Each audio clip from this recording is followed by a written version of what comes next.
Okay. I do want to give you a homework assignment to turn in with your exam. Are you sure? Well, no, but we're going to do it anyway. We're going to see how it works. Hopefully it won't be too bad, because it should be mostly computer-based with Excel. So the problems will be, out of the one-factor ANOVA, I want you to do 7.5 and the 7.5-6 and 7.5-14. Out of the two-factor ANOVA, I want you to do the 7.6-9.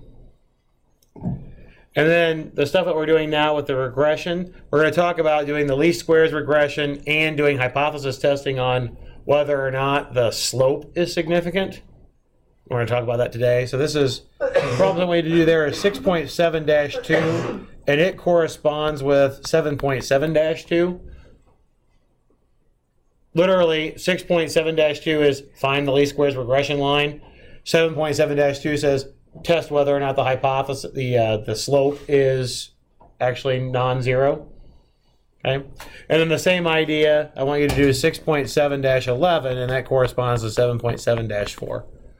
Now, those two I put together because it's going to be this. You're going to run it in Excel, and all of that information for both problems comes out in Excel.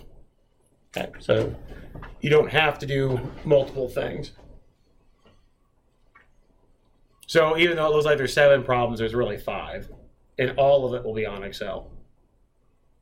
So you can just send me your Excel spreadsheet. It's perfectly fine.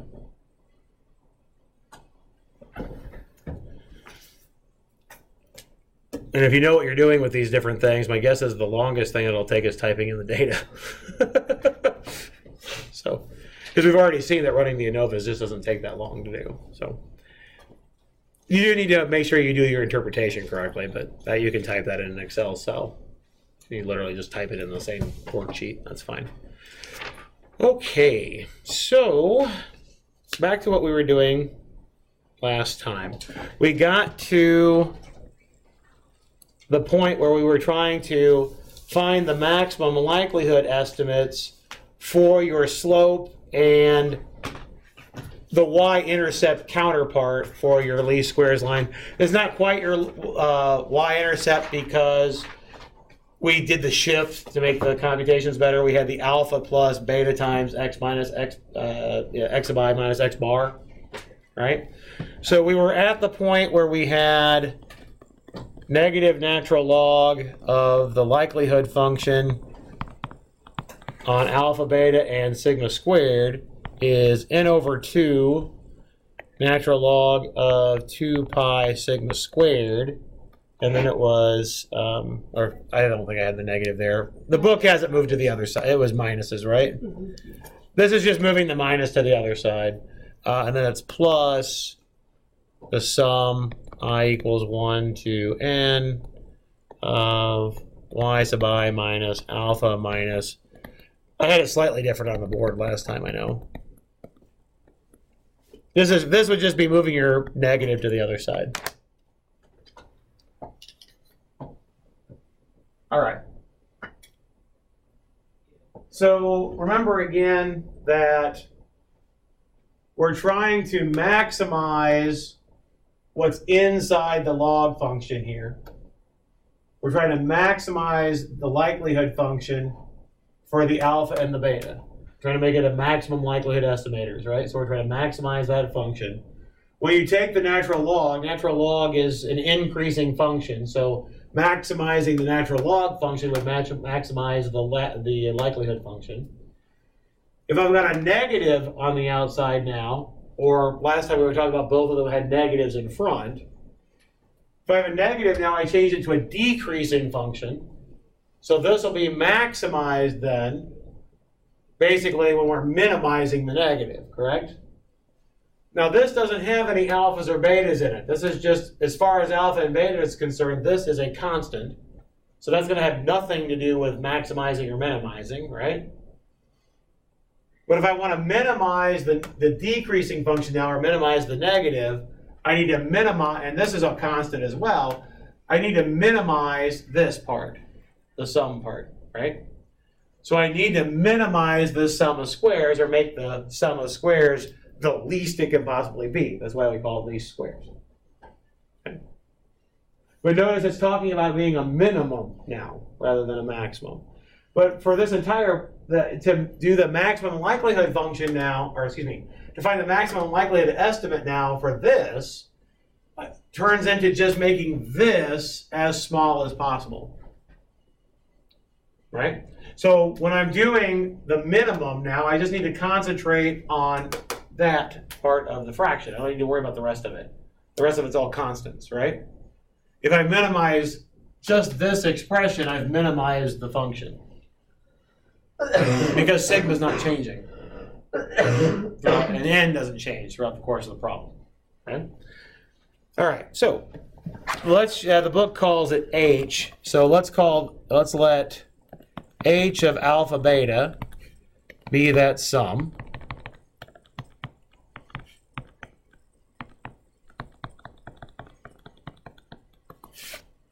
Oops, my squared's in the wrong spot. Sorry. It looks like my squared should be there. It should be. Bye-bye. It should be here. It should be squaring that whole difference.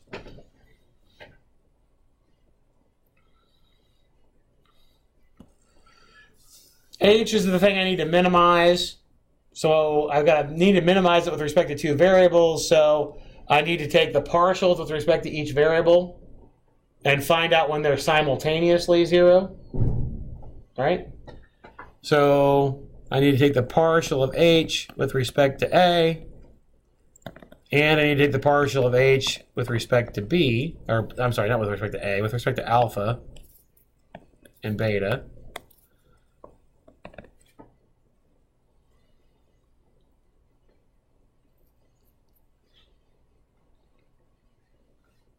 Okay? So when I take the partial with respect to alpha, I'm taking the derivative of the sum, so that's the sum of the derivatives, right?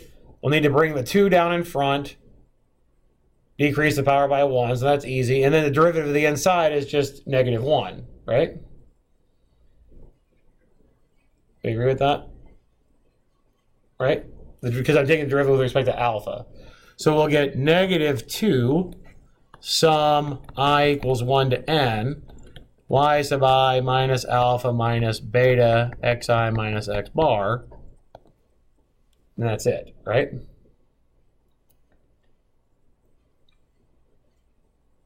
That is the derivative. That is the partial with respect to alpha.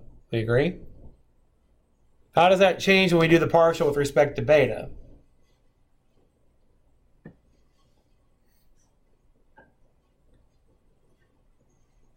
X minus x bar instead of 2. Yeah, it's still a 2. It's negative xi minus x. Yeah, it's going to be a negative xi minus x bar instead of just a negative, right? Because this negative came from the derivative for that minus there, right? When we differentiate the beta, not only will we get the minus, but we'll get that quantity as well, won't we? Okay. That will be on the inside, of course, of the sum. I pulled the 2 out because it was the same constant. So the second one will be a -2 sum from I equals 1 to n, xi minus x bar times y sub I minus alpha minus beta xi minus x bar.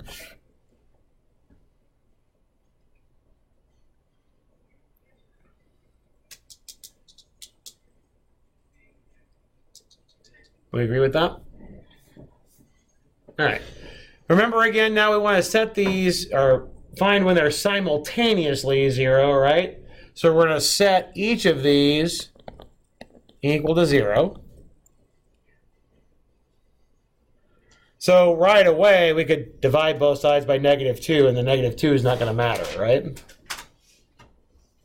Let's concentrate on the partial with respect to alpha first, because it's pretty easy.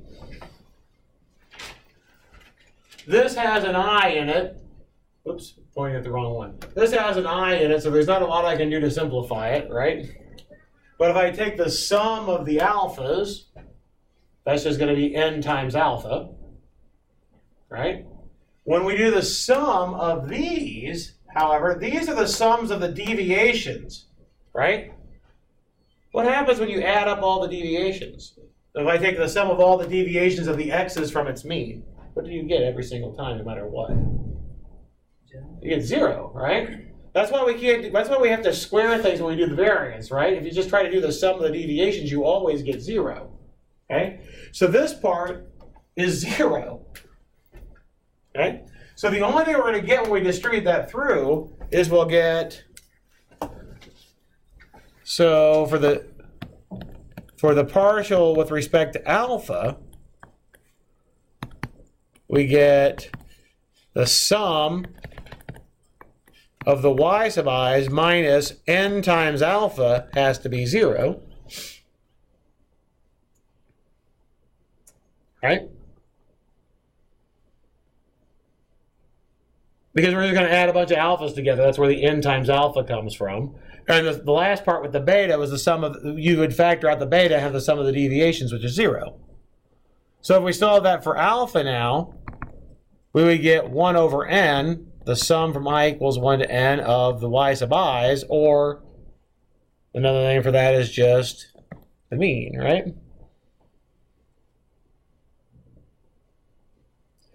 Now again, we're doing these for, this is the alpha that we solved for. So again, this is a maximum likelihood estimate, right? The alpha, the true alpha may or may not be this value, is what we're using for an estimator. So every time we use an estimator, we usually put a little hat over the top of it. So we'll call this alpha hat. Just to emphasize the fact that it's the maximum likelihood estimator, not what may be in fact the alpha, right? We're just trying to pick the most likely alpha.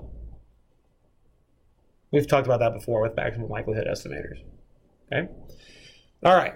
So now I found the alpha that has to work to make the partial with respect to alpha equal to 0. We want this simultaneously, so we'll take this and we'll put it into the partial with respect to beta and solve for beta now, because I can get rid of the alpha, right?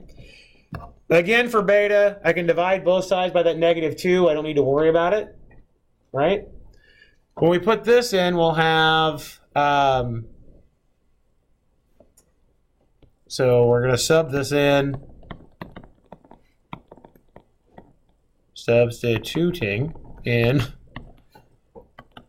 the partial with respect to beta.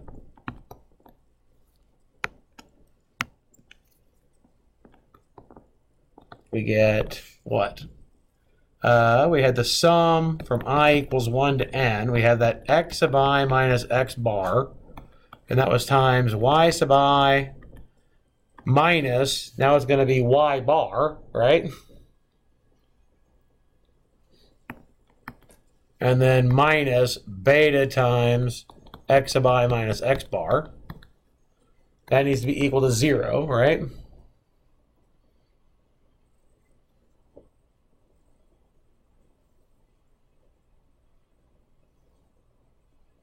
Do you agree with that?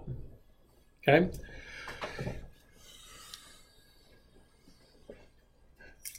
All right, looking at this again, this y bar has no i's, right? So if I think about taking this piece right here, the deviation, and multiplying it through to just the y bar piece, when I sum that up, this has no i's, so I can factor the y bar out. That piece is going to go away, right? Because I'm just summing up the deviations again. So I'll get 0. So the only pieces we have to worry about are this one, where the y sub I is times the x sub I minus x bar, right? And this part, because we're now going to square the deviations. You agree? So what we'll get here then is your beta hat, when we solve, will be the sum from I equals 1 to n of y sub I times x sub I minus x bar over the sum I equals 1 to n of x sub I minus x bar squared.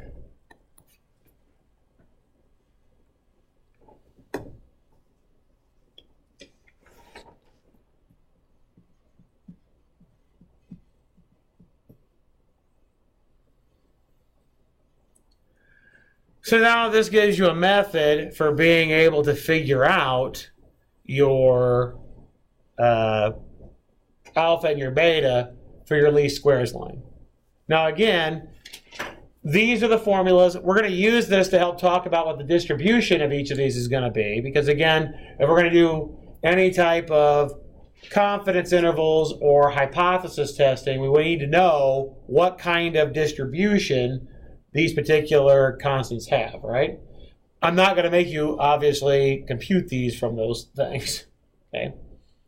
But we need to know those kinds of things. But we do know that your y sub i's are normal, so you can actually figure out now your least squares line in terms of these things and talking about how they can be sums of normal variables. And we'll talk about that in a minute. Just to give you an example of how this works in Excel,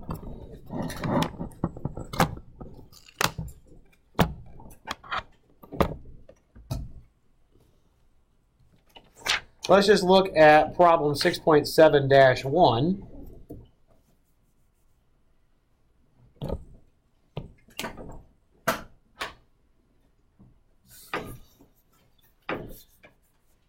Six 6.7-1 has some midterm and final grades for students. So the X's are the midterm grades. So we've got 70, 74, oops, not 75, 74, 80, 84, 80, 67, 70, 64, 74, 82. And then the midterm, or the finals are 87, 79, 88, 98, 96. Yeah, because it always happens that the grades go up from midterm to final. 73, 83, 79, 91, 94. What problem was this again? 6.7-1. It's the very first problem in the section. Good news is you don't have to add in a new tool pack to do linear regression. It's in the same tool pack as the data analysis one was. So the same one we've been doing in Nova in, linear regression's been the same one. So to get to that, remember we go under the data tab and click data analysis. And if we scroll, why are you making a noise? That was weird. If we scroll down, there is regression. Notice that there's also different hypothesis tests in this thing too. So all the stuff that we've been doing this semester with hypothesis testing and those kind of things will be in here too. All right, so we'll click on regression.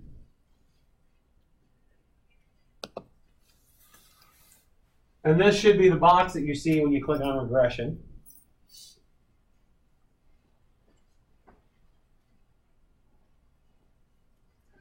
So for your Y range, of course, it wants inputs and outputs, but it asks for the outputs first and then the inputs. So for the Y range, that'll be our finals here. So we'll just highlight that column of cells, so the B1 through B10. The X's, of course, are the inputs. Put that in there. If you had, I didn't put any labels on this, but if you had labels and wanted to have labels, you could include the labels. For our purposes, we're never going to have the constant is equal to 0 because we want a Y-intercept of some sort. Okay, so we're not going to click that off. You might, in other contexts, want to click that off, but for our purposes, we will not click that off. You can change the confidence level, but pretty much everything we're going to be doing is going to be a 95% confidence. So typically we'll leave it. But if you wanted to change it, you can. One of the things that I do want you to click off that we will look at here in a minute, go ahead and click off the residuals, that first button. I'll talk about what that means in a minute, but go ahead and click it off so we'll have it computed when we do it. Okay. And then, of course, just like what we had for the ANOVAs, specify where you want to put the outputs. Perhaps, oh, I need to actually click on the option. Specify where you want to put it. I'm just going to put it at the top over there next to the data. It doesn't matter where you put it. I'm going to put it on the same page. And then you should get a whole bunch of stuff pop out.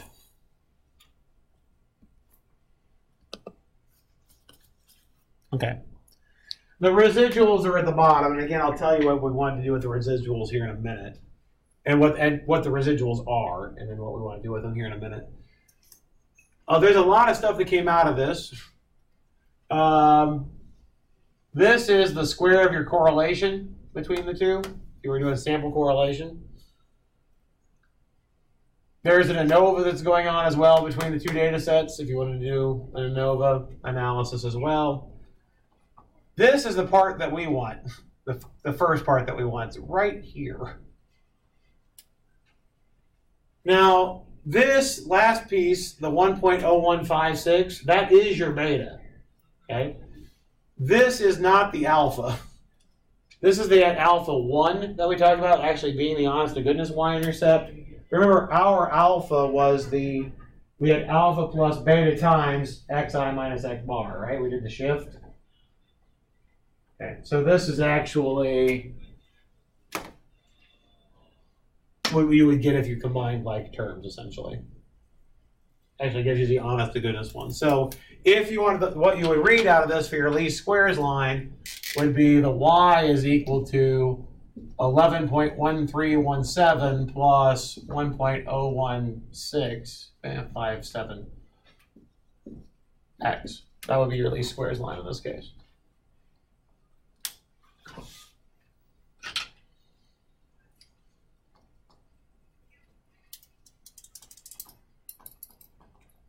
Okay. Now, another thing that pops out of this, that we'll talk about here in a minute, is actual honest-to-goodness confidence intervals for these values. So, for example, this part right here, the second part, where it says lower 95, upper 95, this is a confidence interval for your slope, for your beta. Okay? So, looking at your confidence interval, you're pretty confident here that 0 is not a possibility for the slope, that there really is an honest-to-goodness trend between x's and y's. And we're going to talk about how you would get that confidence interval here in a minute. But that part's coming out of here too. You actually get an honest-to-goodness confidence interval for your Y-intercept too. That's what's above it. This is your corresponding hypothesis test, those values there. So if you wanted the actual test statistic and its p-value, those are sitting right here. Okay? In particular, notice it says t-stat, right? So it's telling you, and we'll talk about that here in a minute, that the distribution for your beta is a t-distribution. Okay? Or at least that's what we're going to use to get us a test for it. I guess I should say it's a t-distribution. Makes sense here, of course, because we got a small sample as well that we're dealing with. So far, so good? Okay with that? Being able to read this stuff off there is not too bad. All right, so let's talk a little bit about the residuals and to tell you what we want to know from those and what pops up here in a minute. So notice that this is just giving us predicted y's based on the x's that we gave the Excel. Okay? So what that's doing is for each x value that's in our list, Excel went through, plugged it in, and calculated the predicted y. Whatever those predictions were for the x values that were given. So what the residual is just the difference between predicted value and actual value. So notice that your first actual y was 87. Your predicted y was 82.2-ish. So it's just subtracting it, which is why the residual is positive, because it's doing, I think I said it backwards, it's actual minus predicted. Okay?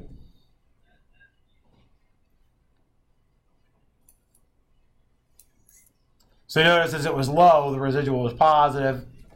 If it were high, the residual would be negative. Okay. Can you say that one more time? So the residual, this part, that 82.22, is the predicted value. The actual observed value was 87. So the residual is the difference. It's the difference, yeah. If the predicted is lower, it'll be a positive residual. If the predicted is higher, it'll be a negative residual. Okay.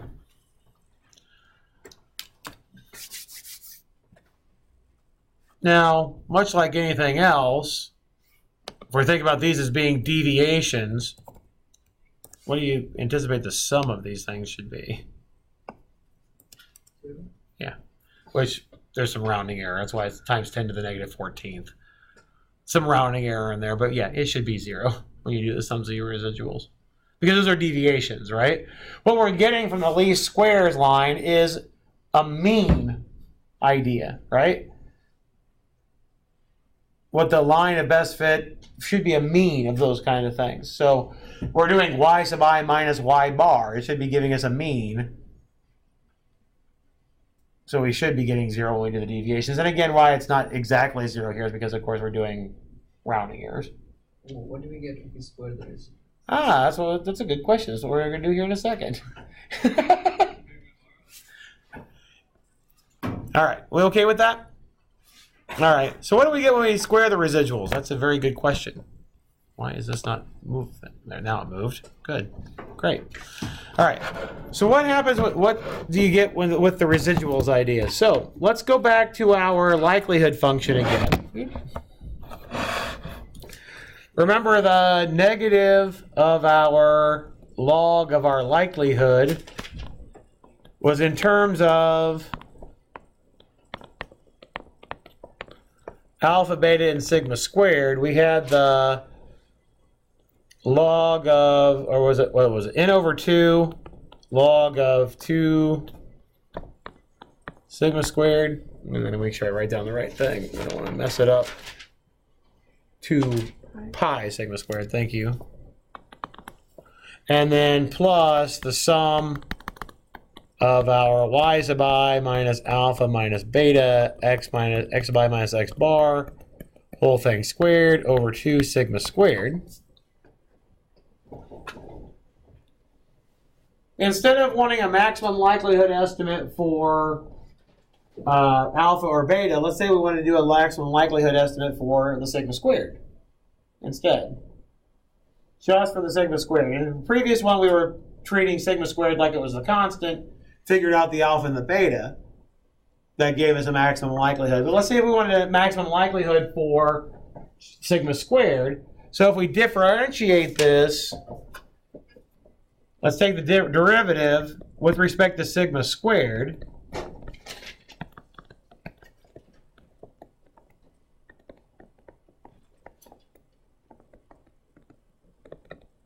If I can spell the word respect. So I'm treating the whole, I'm not going to have to worry about taking the derivative of the sigma squared. I'm treating sigma squared like it's the variable, right? In this first part, here, I've got a log of 2 pi sigma squared. That's a log of a product, right? So I can rewrite that as the log of 2 pi plus the log of sigma squared. 2 pi is still a constant, so that derivative would be 0, right? So when we differentiate the first part, all we would get is n over 2 sigma squared. Again, I'm treating the whole sigma squared like it's the variable. Does that make sense? I split up the log as a sum and then just took the derivative of the log of sigma squared. Okay? In the next part, the whole top is a constant, right? So I just need to take the derivative of the sigma squared, but it's in the bottom. So we would have the negative of the top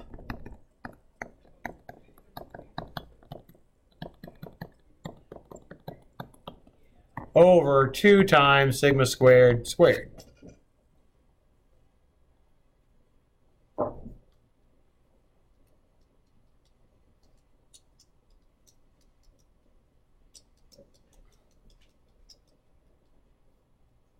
So far, so good? Again, now we want maximum likelihood estimator, so we want to find the critical point for this, so we set it equal to 0. If you multiply both sides by 2 sigma squared squared to clear the fractions, all that's going to be left is a sigma squared n on the first piece, isn't it? Right? So we'll get sigma square hat, our maximum likelihood estimator, will be 1 over n, the sum from I equals 1 to n of your y sub I minus alpha minus beta, x sub I minus x bar squared. And then, of course, if we're really going to do this for maximum likelihood estimators, we're going to replace our alpha and our beta with the estimators that we just found.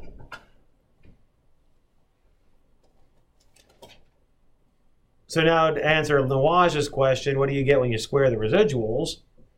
It helps you get a maximum likelihood estimate for sigma squared. Remember, again, the sigma squared is our variance of the error term. Remember, we started all of this with the least squares by saying that the y was a linear function of x plus some error term for each x, right? But the error terms were all identically distributed. They all had mean 0. They all had variance sigma squared. This gives us an estimate for the variance of the error terms. Okay. So, going back over to Excel then, if I want to get an estimate for sigma squared, which some of the problems ask you for, ooh, hey.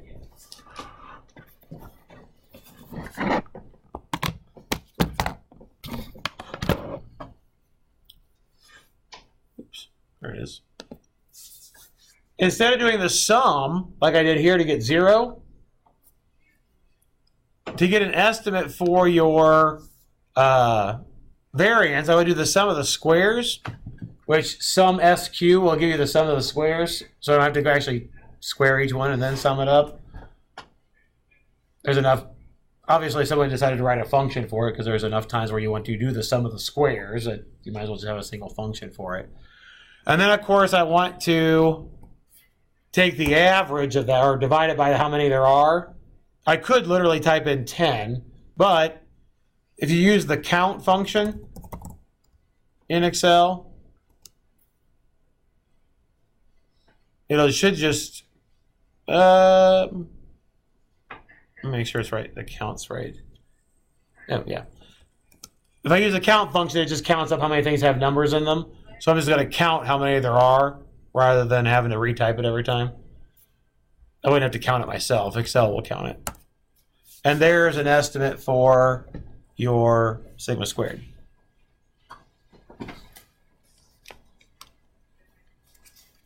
Maximum likelihood estimate for sigma squared. Now notice, if I look at the top of the screen,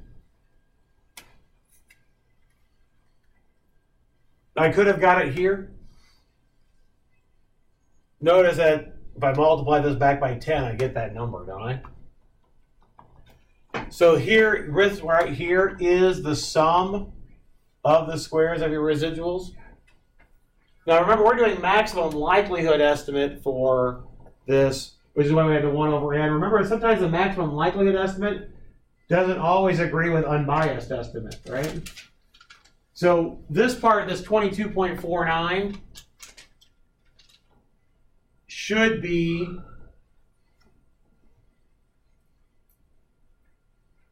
the 179.998 divided by the 8. It's mean square error. And we're going to talk about why it's 8 here in a minute as well. Okay? Instead of 10. Why it's divided by, that's being divided by 8 instead of 10. Notice that their 8 is 2 less than the number of data points we had. And we're going to see in a minute why that pops up. Same kind of idea with the other stuff we've been doing with degrees of freedom, right? When we break things up into pieces, same thing's going to happen here. All right. Any questions about how we got the sigma squared, though? The maximum likelihood estimate for it. It's not too bad, right? It's just doing sum of... Basically, you're just doing a sum of squares that are errors, right? You're looking at the difference between observed and predicted values, which is what we had here. All right. So let's talk then about how this distribution would go. If we're going to talk, again, like I've mentioned before, I'm not going to make you reproduce this stuff that I'm talking about, but I want you to understand the theory behind it so that when you apply it, you actually have an understanding of what you're applying. Okay? So the idea behind this is similar to the stuff that we've been doing back in Chapter 7 with breaking the error stuff up with the ANOVA. We broke the stuff up into pieces that look like chi-squared pieces, right? So let's just concentrate on this residual piece. If you look at the sum from I equals 1 to n, 1 to n, yeah, of the yi minus alpha minus beta xi minus x bar. I keep putting the square in the wrong spot. Now, much like what we've done with the stuff that we did with the ANOVAs, we're going to add and subtract some things in and then distribute. So the stuff that we're going to add and subtract in here are going to be alpha hat and a beta hat.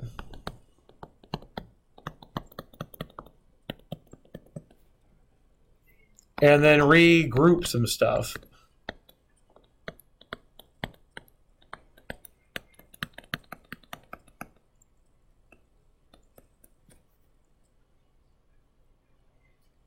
Oops. I need a big parentheses around all of that.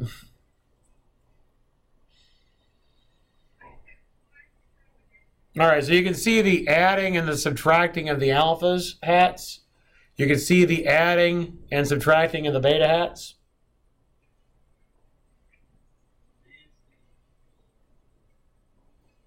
And then we've got the big squared on the outside.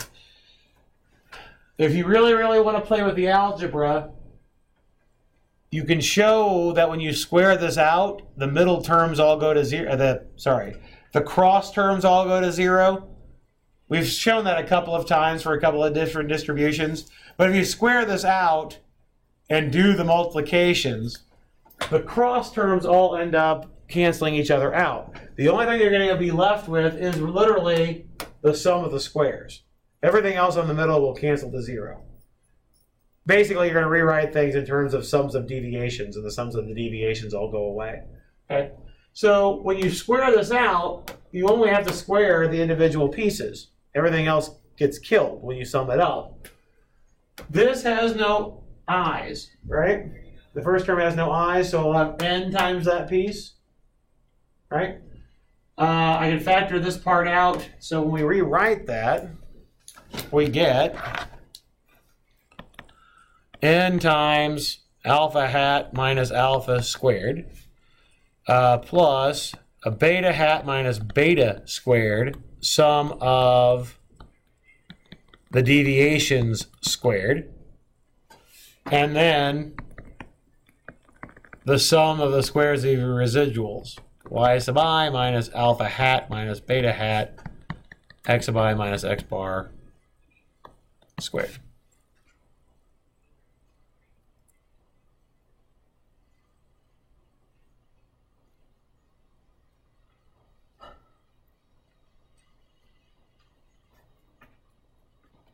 Okay, so without writing a bunch of, you can read the details in the book. I'm going to try to skip over some details here, but you can read them in the book. And I'm skipping over the ones that are not difficult to read. Okay. So left-hand side here. Remember, we're assuming this is this part in here is the error, right? The y sub I minus alpha minus beta xi minus x bar is the epsilon sub I, the error associated with each of the i's, right? Those errors were all normally distributed, right? So this is a square of a normal distribution variable, right? What happens when you square a normal distribution? What kind of distribution do you get? You get chi-squared, right? Standard. Yeah, if it's standard normal, correct? Well, what was the mean? What are we assuming the mean of the errors is? Oh, 0, right? So if I divide this by sigma squared, I get standard normal. Or if I divide the inside by sigma, I get standard normal. So when I square it, I have chi-squared. Okay. So this is, if I divide it by sigma squared, it is chi-square of 1, right? Each of them is. So if I add them up all together, I get chi-squared of n. Because if you add independent chi-squares, you get chi-squares, right? So this piece here is chi-square of n. Adjusting for the appropriate variance, standard deviation, right? I'm trying to skip the steps but explain to you what the stuff is, okay? Are we okay with that? If I divide through by sigma squared, I get what I'm saying, okay? All right. This part, so if I divide the left-hand side by sigma squared, I have to divide the right-hand side by sigma squared as well, correct? Okay. This part here, remember how we got our alpha hat? Alpha hat was the sum of the y's divided by n, right? Well, sum of independent normals is normal. Dividing it by n is just giving us basically the sample mean. The distribution of the sample means is normal, right? Its mean is the same as the mean of the y sub i's. Well, the mean of the y sub i's is this alpha, right? So the mean of the distribution of the sample means is also alpha. But what happens to the variance? Well, you divide the variance by n, correct? So if I divide this by sigma squared and move the n to the denominator, I'm dividing it by its variance. I'm taking alpha hat minus alpha squared and dividing by sigma squared over n. So I really do get chi-square here with 1 degree of freedom. Okay? So this part is chi-squared of 1. I know I'm talking it rather than writing it, but the writing it is in the book too. I mean, I could Xerox a copy of the page and hand it to you while I'm talking about it. It'd be the same thing, right? Okay. But again, I want to talk through it so that we understand what the distributions are. Okay. So this is chi-square of 1. All right. Same idea here. Your betas are also normal. You can check that it's normal because of the estimators, because it's in terms of the y sub i's, right? And the y sub i's are all normal. Its mean, of course, is beta. And if you go through all the arithmetic, you can show that its variance is sigma squared divided by this quantity. Nice that it works out that way, right? But you can show the variance of the beta hat is sigma squared divided by this thing. So when I move it to the denominator, again, I get chi-square of 1. So this part here is also chi-square of 1.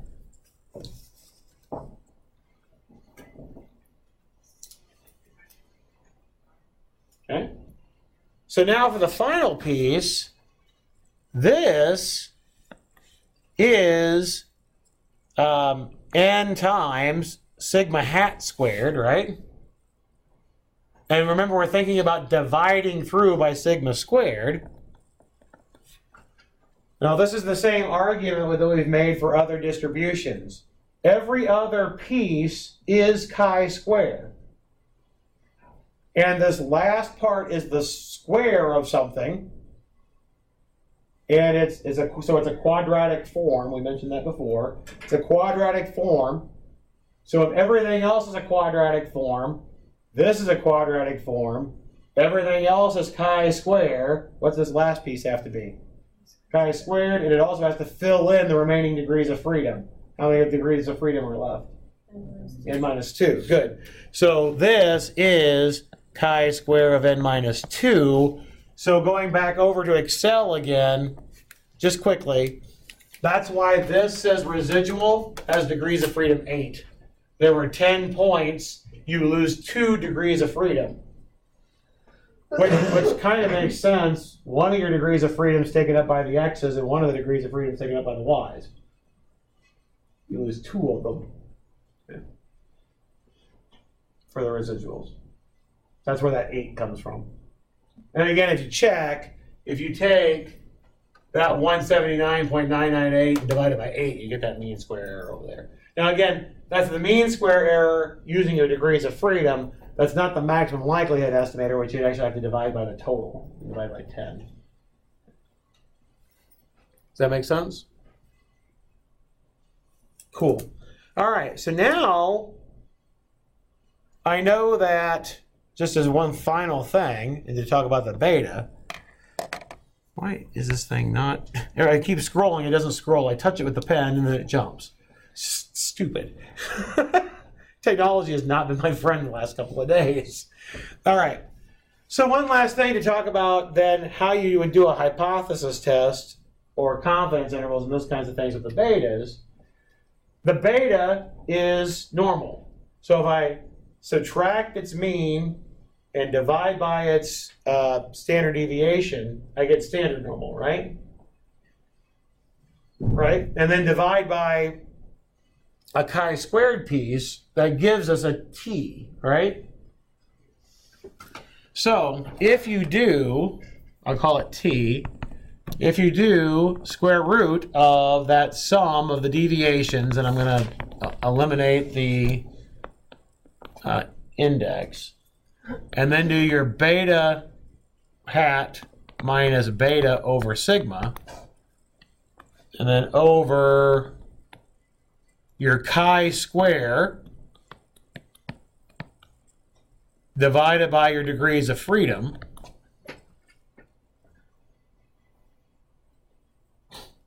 that gives you a t, right?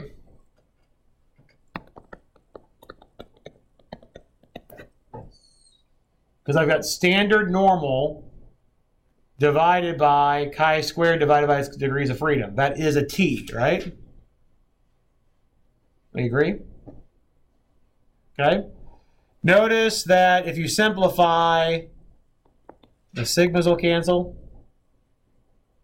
The actual honest-to-goodness sigmas, the ones that are the unknown variance part. So you would get, this is equal to beta hat minus beta over square root of n sigma hat squared over n minus 2 times the sum of the squares of the deviations on bottom. This is why we're using Excel. These formulas are not great, okay? But now you can imagine that this would be your test statistic on whether or not your slope was 0. Because if your hypothesis is that your slope is 0, then you just have beta hat over this, right? But you can also get a confidence interval for beta by figuring out what your t's need to be, because from the t distribution, and you can find your endpoints of your confidence interval. Again, both of those things come out of Excel. If I go just flip back over to Excel just one last time, here are your lower and upper bounds for your 95% confidence interval on beta. Again, we said we noticed that 0 is not in that confidence interval. So from a confidence intervals perspective, you see that the beta should be non-zero. Here's your t statistic. That's why it says t-stat here. It really is a t distribution. Here's my t-stat. Here's my test statistic. Here's its p-value, which is less than 0.05. So again, a hypothesis testing for whether or not the beta should be 0. That make sense? Okay. So, you go ahead. I was going to ask, is it immediate that the standard deviation or the variance of beta is that sum of x minus x y squared divided by sigma squared? It's the reverse, but yeah, you can go through it. It's straightforward. Yeah. It's in the book. It really is immediate. Okay. I promise. It's on page 326. Okay. Yep. It's just a matter of going through the formula and popping it out. It's not because as far as the variance of the y's are concerned, your x sub i's are assumed to be constants. So the variance just the constants all pop out in that variance formula as squares. Okay. Yeah, it really is straightforward. I promise. It's the actual writing it out looks ugly from an algebra perspective, but the fact that those are just assumed to be constants makes it straightforward. Okay. All right, everybody have a good weekend. We will see you Monday.